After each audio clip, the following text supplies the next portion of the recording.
ఆర్మూర్లో భారీ కొవ్వొత్తుల ర్యాలీ. ఏం పాపం చేశారు హిందువులు అన్న ఎమ్మెల్యే పైడి రాకేష్ రెడ్డి. నిజామాబాద్ జిల్లా ఆర్మూర్ మున్సిపల్ పట్టణ కేంద్రంలో బుధవారం రోజు సాయంత్రం బంగ్లాదేశ్లో హిందువులపై జరుగుతున్న దాడికి నిరసనగా భారీ ర్యాలీ నిర్వహించారు. హిందూ పరిరక్షణ సమితి ఆధ్వర్యంలో గోల్బంగ్లా ప్రాంతం నుండి అంబేద్కర్ చౌరస్తా వరకు భారీ కొవ్వొత్తుల ర్యాలీ నిర్వహించారు. ఈ కార్యక్రమానికి ముఖ్య అతిథులుగా నిజామాబాద్ పార్లమెంట్ సభ్యులు ధర్మపురి అరవింద్, ఆర్మూర్ ఎమ్మెల్యే పైడి రాకేష్ రెడ్డిలు పాల్గొన్నారు. హిందువులపై జరుగుతున్న దాడికి నిరసనగా 2 నిమిషాల పాటు మౌనం పాటించారు. ఈ సందర్భంగా అంబేద్కర్ చౌరస్తాలో భారీ బహిరంగ సభను ప్రజలను ఉద్దేశించి ఎమ్మెల్యే పైడి రాకేష్ రెడ్డి మాట్లాడుతూ, ఏం పాపం చేశారు హిందువులు అన్నారు. హిందువులుగా పుట్టడమే పాపమా అని అన్నారు. బంగ్లాదేశ్లో హిందువులు అన్న ప్రతి ఒక్కరికి రక్త కన్నీరు, కడుపులో దుఃఖం, ఏం చేయలేని నిస్సహాయత బంగ్లాదేశ్లో హిందువుల పరిస్థితి అన్నారు. హిందువులు ఏం పాపం చేశారంటూ మైనారిటీలను నిలదీశారు.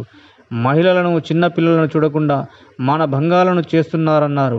ఈ జన్మలో హిందువులుగా పుట్టడమే పాపమా అని అన్నారు. బంగ్లాదేశ్ జమాతే ఇస్లామిక్ కుట్రదారులు ఉన్నారని అన్నారు. ఏ చిన్న పొరపాటు జరిగినా మైనారిటీలు హిందువులను చంపుతున్నారన్నారు. హిందువులకు మద్దతుగా బంగ్లాదేశ్లో ఉన్న మైనారిటీలు కూడా ఇలాంటి చర్యలు మంచివి కావంటూ ప్రపంచవ్యాప్తంగా హిందువులకు మద్దతు తెలపాలి అన్నారు.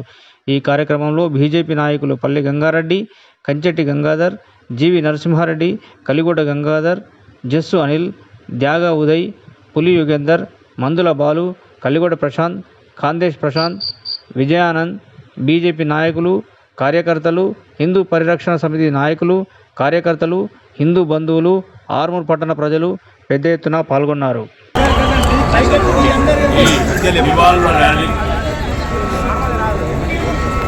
ఒకప్పుడు మన దేశం కొందరి దుర్మార్గుల చర్య వల్ల మన దేశాన్ని తన రొమ్ముల్ని వంచినట్టు ఒకటి బంగ్లాదేశ్, ఒకటి పాకిస్తాన్గా విడగొట్టిన తర్వాత ఎటువంటి భద్రత లేకుండా మన హిందూ బిడ్డలని ఆ చివర ఈ చివర విసిరేసిన నాయకత్వం ఒకప్పుడు 1947 దేశ విభజన సమయం. ఈరోజు బంగ్లాదేశ్లో జరిగిన సంఘటనలు హిందూ అన్న ప్రతి ఒక్కరికి రక్త కన్నీరు, కడుపులో దుఃఖము, కళ్ళల్లో కన్నీరు, ఏం చేయలేని నిస్సహాయత. ఏం పాపం చేశారు బంగ్లాదేశ్లో హిందువులు? 2 సంవత్సరాల అమ్మాయిని మానభంగం చేస్తున్నారు. ఒక్క అమ్మాయిని 140 మంది మానభంగాలు చేస్తున్నారు. ఏం పాపం చేసినాం రా మేము? ఈ జన్మల హిందువుల పుట్టడమే మేము చేసుకున్న పాపమా? లేకపోతే మా దేశంలో ఉన్న పాపాత్ములైన హిందువులు మాకు సహకరించకపోవడం ఈ ఉద్యమానికి, హిందువుల హక్కులకు మేము చేసుకున్న పాపమా? ఒక్కడికి కన్నీరు రావట్లేదు ఈ దేశంలో. మేము అక్కడున్న దేశంలో బంగ్లాదేశ్ ఎవడైతే బంగ్లాదేశ్ ఇస్లామిక్ కుట్రదారులు ఉన్నారో, జమాతే ఇస్లాం అంటే అక్కడ బంగ్లాదేశ్ సంస్థలు ఉన్నాయో, మీరు చేసిన ఉద్యమం ఏంట్రా? మీ రిజర్వేషన్ల గురించి ఉద్యమాలు చేశారు. మీ సుప్రీంకోర్టు మీరు మాట్లాడుకున్నారు. మీరు ఎన్నుకున్న హసీనా గారు, మేమేసిన ఆర్మూర్ వాళ్ళమే తోటేయలే కదా. మీరు 3 సార్లు ఎన్నుకున్నారు షేక్ హసీనాని, ఒక స్వతంత్ర సమయ రోజు కూతురు.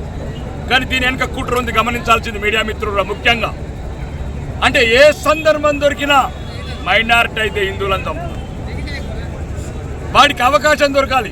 అక్కడ బంగ్లాదేశ్లో జరిగింది అది హిందువుల మీద కూడా ఒక రిజర్వేషన్ల ముసుగుల హిందువులను చంపడం. ఇక్కడున్న హిందువులకు ఒకటే చెప్పదలుచుకున్నాం. దయచేసి నేను మొన్న కూడా చెప్పిన మీడియా ద్వారా, ఆ దేశాన్ని వెంటనే సైనిక చర్య తీసుకొని మన భారతదేశంలో కలపాలి. అది ఎవడబ్బ సొమ్ము కాదు, మనమిచ్చిన సొమ్ము, మనమిచ్చిన ఆస్తి. 1971లో మన అమరవీరులు, మన ఆర్మీ జవాన్లు 3000 మంది సుమారు ఆత్మతర్పణ చేసి యుద్ధంలో మనము పుట్టించిన బిడ్డ అది. ఆ బిడ్డ ఈరోజు విషం కక్కుతున్నది. కొడుకులు నరనరాన విషం నింపుకున్న నా కొడుకులు హిందువులని ఇప్పటికే 22% ఉంటే 7% చేసారు. ఇంకేం? కాబట్టి దయచేసి ఇక్కడ బంగ్లాదేశ్లో కానీ ఇక్కడ హిందువులకు చెప్పదలుచుకున్నది ఈ మీడియా ద్వారా, దయచేసి భారతదేశంలో ఉన్న పార్టీలన్నీ మీరందరూ మాకు ప్రపంచంలో ఉన్న హిందువులందరికీ మద్దతు తెలపాల్సిన అవసరం వచ్చింది. ఇక్కడ కులాలు లేవు, పార్టీలు లేవు. దయచేసి ఎప్పుడైతే మిగతా ముస్లిం సోదరుల మీద, పాలస్తీనా మీద అట్లాంటి సంఘటన జరిగినప్పుడు దేశంలో ఉన్న పార్టీలన్నీ ఎట్లా మద్దతు తెలిపినాయో మేము కూడా ముస్లిం సోదరులను కూడా కోరుతున్నాం. భారతీయ ముస్లింలని, మా సోదరులని దయచేసి బంగ్లాదేశ్లో ముస్లింలు మీరు కూడా విజ్ఞప్తి చేయండి. బంగ్లాదేశ్లో ఇట్లాంటి చర్యలు మంచివి కావు. ఇది రేపు ఫ్యూచర్లో నేను కొద్దిగా మీటింగ్లో కూడా చెప్తాను, స్పీచ్లో కూడా చెప్తాను. ఇది మా మీద జరిగిన ఒక కర్కశ మరణకాండం. దీన్ని భారతదేశం ముక్త కంఠంతో 125 కోట్ల హిందువులను ఖండిస్తున్నాము. మళ్ళీ పునరావృతం అయితే ఎటువంటి చర్యలు తీసుకోవాలో, అవసరమైతే 125 కోట్ల హిందువులం వీలైతే ఆయుధాలు పట్టుకొని బంగ్లాదేశ్ మీద దాడి చేసి ఆ బంగ్లాదేశ్ని మళ్ళీ కలుపుకుంటాం. బోలో భారత్ మాతాకి. Thanks for watching. Like, share and subscribe.